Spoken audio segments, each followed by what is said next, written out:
Yan. Yan, magandang umaga po sa lahat. Ito po yung ating alaga, no? Yung ating alaga si Zeus. Dinala muna natin dito kasi wala pa tayong pambili ng ng bagong kadena, yung bagong chain. So eto, pabawasan ko lang muna ng dalawa. Kahit pansamantagal lang. Habang pinaghahandaan ko yung pagpapalit sa kanya ng bagong kadena. Sasama natin to sa ating content ngayong umaga.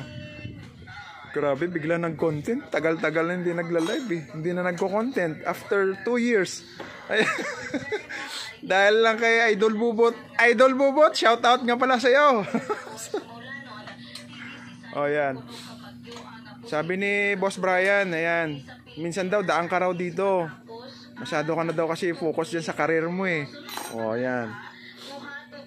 Salamat daw sa mga alaala mo daw iniwan dito na kinalat mo raw dito sa shop. O minsan, masarap siguro makipag collab sa iyo, no? No, Idol Bobot. So ayan guys, balik tayo sa ating motor. So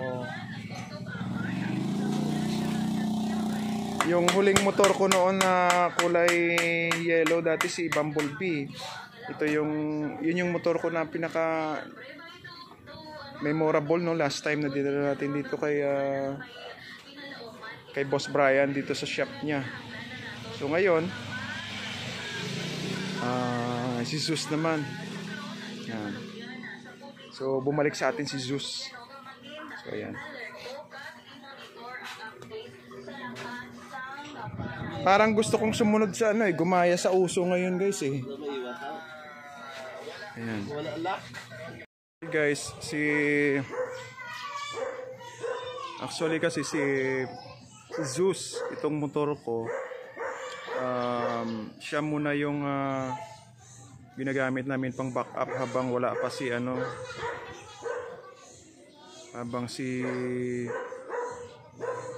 Caleb, yung aming car, yung aming kotse hindi pa dumarating yung kanyang ECU. So pinaship na yun. Pinaship na siya kahapon. Hopefully by next week maayos na yun. At magamit na natin siya uli. So for now, ito lang muna si Zeus muna yung ating gagamitin. O yan si Zeus. Ayan. Balik tayo kay Zeus. Kasi nalala ko lang noon si Ayan. Maxis. Si Bumblebee yung ating kasama noon eh. Ayan. Maaasahan yan sa anumang oras. Katulad ngayon, pag wala ka talagang service, kawawa ka talaga. At least ito, pag emergency, ready na mag-serve si Zeus. Ayan.